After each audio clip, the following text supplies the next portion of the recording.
Salam, selamat pagi, jumpa lagi bersama saya Pendeta Samuel Pandi.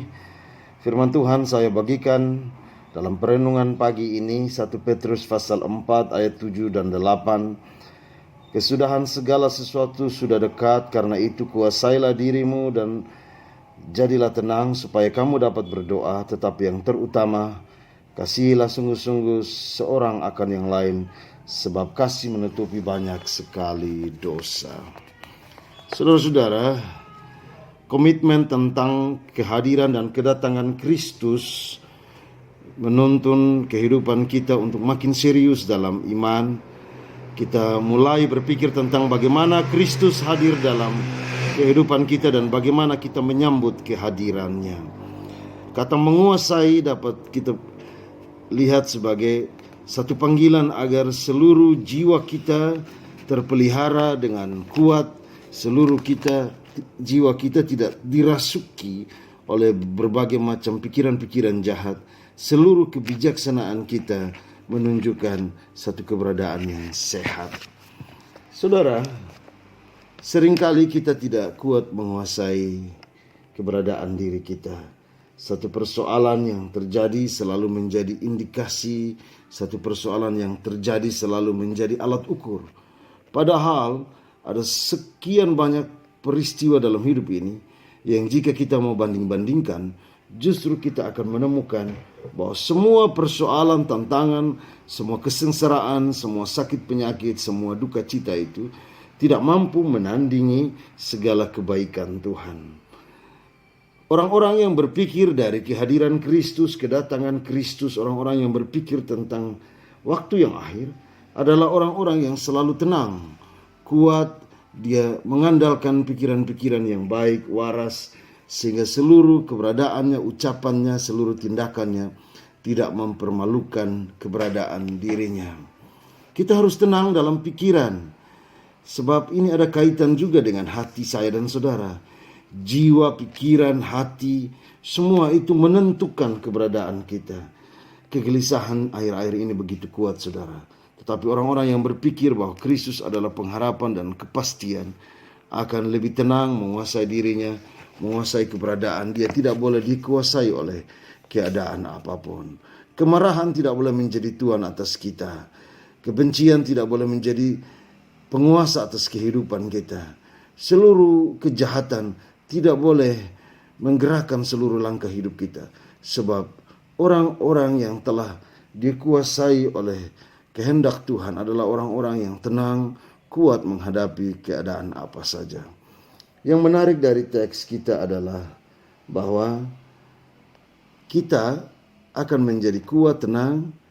Itu juga mempengaruhi cara berdoa kita. Saudara, seringkali doa-doa kita itu hanya berisi pergumulan.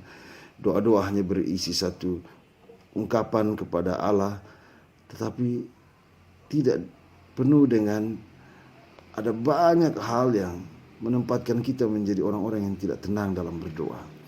Doa-doa kita terkesan menghakimi, doa-doa kita terkesan memaksa, doa-doa kita hanya menggambarkan ketakutan-ketakutan atas kehidupan. Satu ketika saya berdoa begini, Tuhan, malam telah datang, hamba-Mu akan tidur bersama dengan keluarga hamba-Mu. Hamba tahu bahwa hari ini hamba menjalani banyak salib kehidupan, dan beban-beban ini Tuhan malam ini hamba tanggalkan, hamba berikan kepadamu supaya lepaskan Tuhan, biarkanlah hamba tidur dengan damai sejahtera. Hamba percaya esok Tuhan akan beri kembali beban-beban kehidupan, entah yang lama atau yang baru, hamba siap Tuhan. Ketika saya menulis doa seperti ini, ada orang yang tidak setuju dan menganggap bahwa masa Tuhan kita permainkan, masa Tuhan kita tidak yakini. Bukan itu maksud saya. Karena ketenangan spiritualitas kita menentukan kekuatan kita di dalam doa.